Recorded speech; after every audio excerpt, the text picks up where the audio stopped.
Avec Asus, on a toujours l'habitude d'avoir de belles pépites et là, au CES 2024, on l'a trouvé. Voici l'Asus ZenScreen Fold OLED et franchement, on adore. Depuis que les écrans pliants existent, on a vu plein de marques se lancer dans une course folle aux smartphones pliants, aux PC pliants. Et du coup, on est dans la surenchère. Et là, avec Asus, finalement, on s'est dit, un produit simple, c'est peut-être ce qui marche le mieux. Parce que finalement, le plus intéressant avec ce ZenScreen Fold OLED, c'est qu'il est en quelque sorte totalement idiot.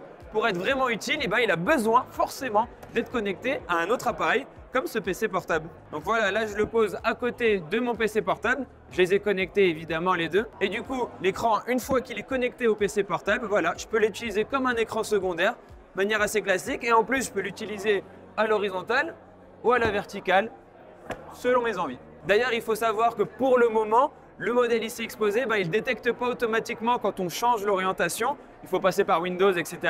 Rassurez-vous, au moment où il sortira, il aura tout ça sans problème, donc comme un iPad, une tablette, vous connaissez. Et du coup, cet écran pliant et portable, il a plusieurs avantages. Le premier, c'est la simplicité. J'ai juste besoin d'un câble USB-C à USB-C en DisplayPort et paf, je peux afficher tout ce que je veux, le contenu de mon appareil.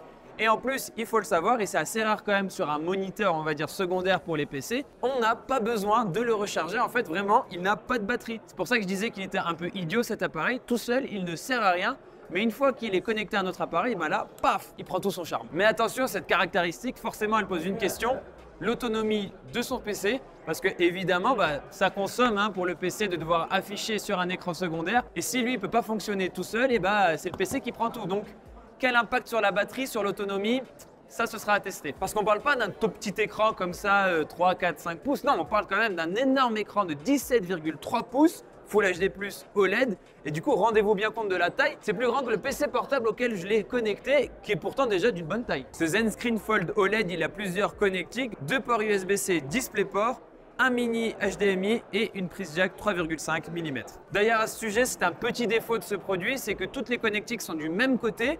Alors que selon les usages, on aurait peut-être besoin de l'avoir ici en haut, un sur le côté, un en bas, voilà. Un peu plus de choix quoi, un peu de diversité. L'appareil il est plutôt léger, pas trop épais, vraiment c'est une sorte de petit PC portable, pas très difficile à transporter. Bam, j'ai un écran de 17 pouces que je peux emmener partout avec moi, sans problème. Et moi je m'imagine déjà tranquillement posé dans le train, en train de jouer à ma console, branché sur cet écran et en train de kiffer. Parce que ça, il faut vraiment l'avoir en tête, cet écran externe, c'est pas que pour les PC portables, c'est aussi pour le smartphone ou la console. Tout à l'heure, j'ai joué avec la ROG Ally à Forza et franchement, un vrai kiff. Et je suis sûr que vous aussi, vous pouvez kiffer tant que vous avez un appareil qui peut envoyer de l'image à travers l'USB-C. Pour les jeux vidéo, vraiment, j'insiste, c'était hyper agréable parce que c'est pas une dalle comme ça, vite fait, jetée dans le marché sans trop l'avoir travaillé. Non, ils ont fait un vrai travail sur la colorimétrie pour avoir vraiment de belles couleurs qui ressortent bien. Et ça, en jeu vidéo, on kiffe. Et Asus indique bien avoir utilisé une charnière en forme de goutte d'eau pour vraiment réduire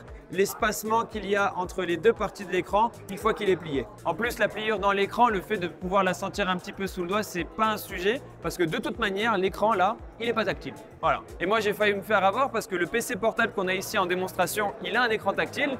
Et moi, je pensais que je pouvais mettre la main partout, mais non.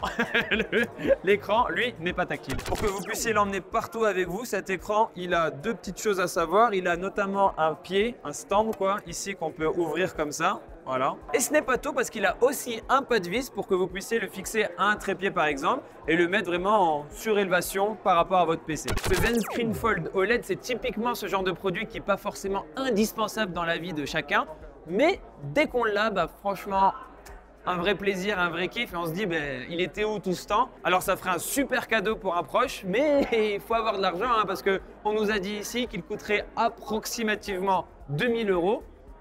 Sacré budget et date de sortie courant du deuxième trimestre 2024. Donc clairement, on n'est pas sur un produit qui va arriver d'un coup partout chez tout le monde, mais j'aime bien le fait que Asus utilise une technologie vraiment très poussée pour un usage finalement très simple, très accessible en termes de praticité, pas en termes de prix. Et quelque part, une fois qu'un appareil comme ça devient tactile, on peut presque voir, entreapercevoir le futur, je ne sais pas, d'un iPad chez Apple qui pourrait passer d'une très grande taille d'écran à une plus petite taille d'écran avec un écran externe, etc. Enfin là, on part dans des spéculations, on part dans du rêve un petit peu. Mais je sais que Arnaud derrière la caméra, lui, ça le séduit bien et il est en train d'hocher la tête.